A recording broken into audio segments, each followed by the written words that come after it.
Next gen astro நேயர்கள் அனைவருக்கும் ஆங்கில புத்தாண்டு நல்வாழ்த்துக்கள். இன்றைக்கி நம்ம 2025 ஆண்டு முழுவதும் எப்படி இருக்கும், ஒவ்வொரு ராசிக்கும் எப்படி இருக்கும் அப்படின்ற பொது பலன்களை பார்ப்போம். இப்போ 3 கிரகங்கள் பயிற்சியாக இருக்குது. அதாவது சனி பகவான் வந்து மார்ச் 29 சனி பயிற்சி இருக்குது. குரு பயிற்சி மே 14 2025 மே 14 குரு பயிற்சி இருக்குது. அதுக்கப்புறம் ராகு கேது பயிற்சி மே 30 ராகு கேது பயிற்சி. இந்த வருட கிரகங்கள், இந்த 3 கிரகங்களும் அதாவது சனி வந்து 2.25 வருஷத்துக்கு ஒரு தடவை நகர்வார். அதாவது ஒரு ராசியிலேருந்து இன்னொரு ராசிக்கு இடம்பெயர்வார். அதே மாதிரி குரு 1.25 வருஷம் இடம் மாறுவார். அதே மாதிரி ராகு கேளுக்கெல்லாம் அதே மாதிரி தான் 1.25 வருஷம் எடுத்துப்பாங்க. இதுக்கு உண்டான பொது பலன்களை வந்து நம்ம பார்ப்போம். துல்லியமான பலன்கள் வேணும்னா கீழே நம்ம நம்பர் இருக்கும், அதை கான்டாக்ட் பண்ணுங்கள். மிதுன ராசி நேயர்கள் அனைவருக்கும் வணக்கம். அதாவது மிதுனம் புதனோட ராசி. புதன்னாவே கல்வி, புத்திக்காரகன், அறிவுக்காரகன். மிதுன ராசிக்காரங்க பொதுவாகவே நல்ல ஒரு புத்தி கூர்மையாக எதையும் யோசித்து முடிவு பண்ணக்கூடிய ஒரு அற்புதமான ராசிக்காரங்க தான்.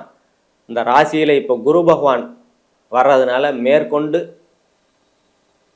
மெருகேற்ற மாதிரி நடந்துப்பீங்க.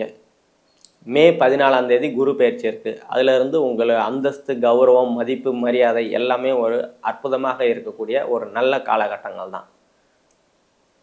அதே மாதிரி இரண்டாம் இடத்துல செவ்வாய் இருக்கிறது ஒரு குறை தான்.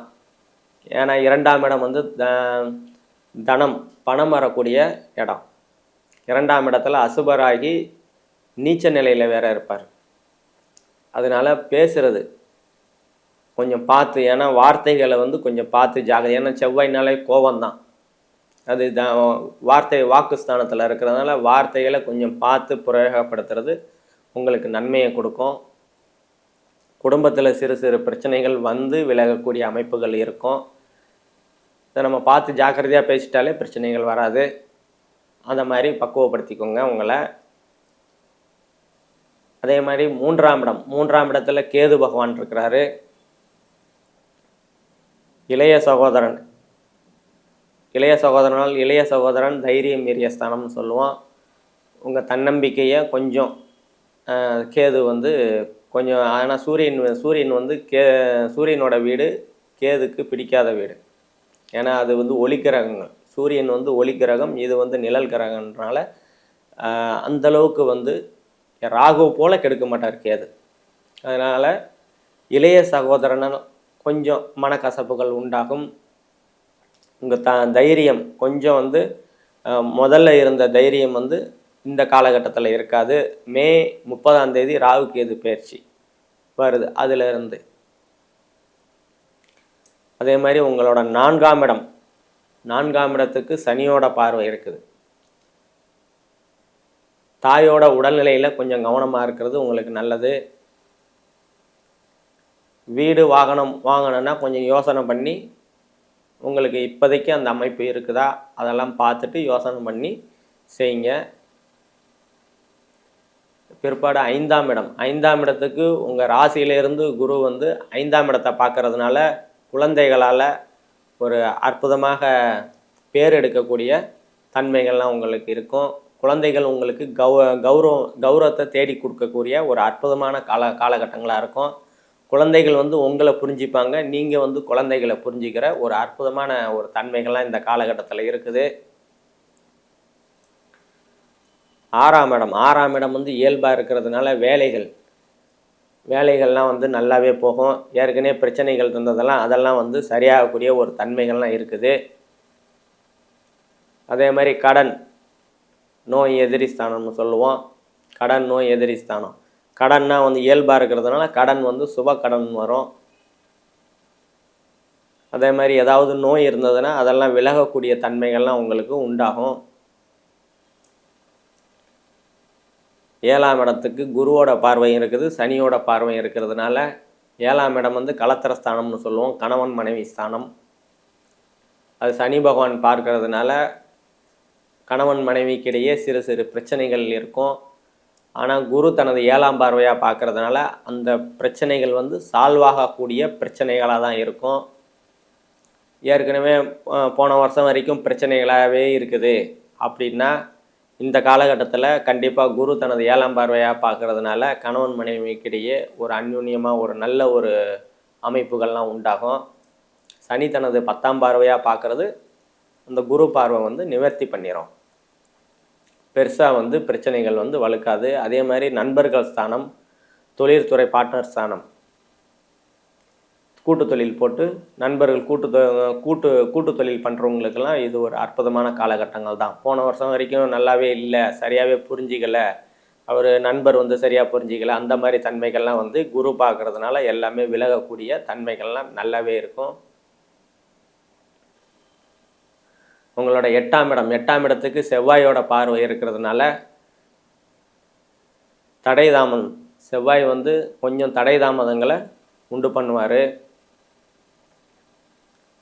ஏன்னா உங்கள் ராசியிலேயே குரு இருக்கிறதுனால அந்த தடை தாமதங்கள்லாம் வந்து செவ்வாய் கொடுக்கக்கூடிய தடை தாமதத்தை வந்து சரி செய்யக்கூடிய அளவில் தான் உங்கள் ராசி வந்து குரு பகவானால் உங்கள் ராசி வந்து நல்லாவே இருக்குது. உங்களோட 9ஆம் இடத்துல ராகு பகவான் இருக்கிறாரு. சனியோட வீட்டில் இருந்தாலும் குருவோட பார்வையை வாங்கி இருக்கிறதுனால அந்த ராகு வந்து அந்தளவுக்கு கெடுபலன்களை கொடுக்க மாட்டார். தந்தையால் அனுகூலங்கள் ஆதாயங்கள்லாம் நல்லாவே இருக்கும். தந்தை வழி உறவுகளால் அனுகூலங்கள் ஆதாயங்கள் எல்லாமே நல்லா இருக்கக்கூடிய ஒரு அற்புதமான காலகட்டங்கள் தான் உங்களுக்கு. அதே மாதிரி 10ஆம் இடத்துல சனி பகவான் தொழில் ஸ்தானத்தில் வரப்போகிறாரு. நல்ல குருவோட வீட்டில் இருக்கிறதுனால அந்தளவுக்கு வந்து கொடுமைகளை செய்ய மாட்டார் சனி பகவான். அதனால் தொழில்களில் மேற்கொண்டு முதலீடு போட்டு தொழில் வந்து பார்த்து, அதாவது இப்போ 30% தான் நம்ம கோச்சார ரீதியாக சொல்கிறோம், மீதி 70% வந்து உங்கள் ஜனன ஜாதகம் தான் பேசும்.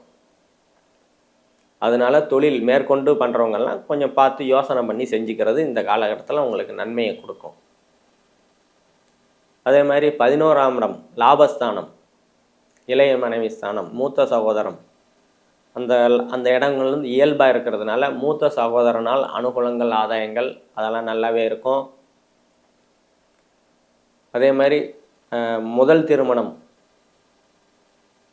முறிவு ஏற்பட்டு இரண்டாவதுக்கு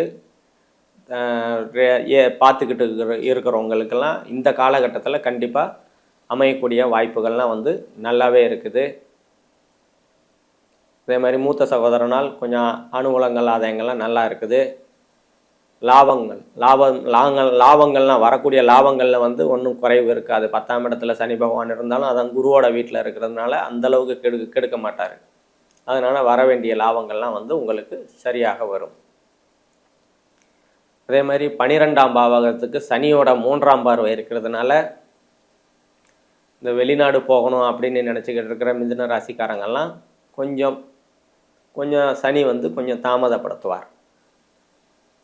கொஞ்சம் தாமதப்படுத்திட்டு அதுக்கப்புறம் வெளிநாடு இது அதே மாதிரி ஓடிக்கொண்டே இருக்கிறது, ட்ராவல்ஸ் வச்சு நடத்துகிறவங்க, ஆட்டோ ஓட்டுறவங்க, இந்த மாதிரி கார் ஓட்டுறவங்க, அந்த மாதிரியெல்லாம் தொழில்கள்லாம் வந்து நல்லாவே இருக்கக்கூடிய அற்புதமான காலகட்டங்கள் தான். அதே மாதிரி வெளிநாட்டுக்கு ஏற்றுமதி இறக்குமதி பண்ணிக்கிட்டு இருக்கிறவங்களுக்கெல்லாம் இது ஒரு நல்ல ஒரு தருணங்களாக தான் உங்களுக்கு இருக்கும். அந்தளவுக்கு வந்து சனி 3ஆம் பார்வை அந்தளவுக்கு பாதிக்காது. ஏன்னா போன வருஷம் கும்பத்தில் இருந்து பார்த்தாரு, உங்களோட 11ஆம் பாவத்தை பார்த்து லாபத்தெல்லாம் கெடுத்தார். இப்போ வந்து குருவோட வீட்டில் இருக்கிறதுனால அந்தளவுக்கு வந்து கொடுமைகளை பண்ண மாட்டார். இப்போ பார்த்தது எல்லாமே பொது பலன்கள் தான். துல்லியமான பலன்கள் வேணால் கீழே நம்ம நம்பருக்கும் கான்டாக்ட் பண்ணுங்கள். நன்றி.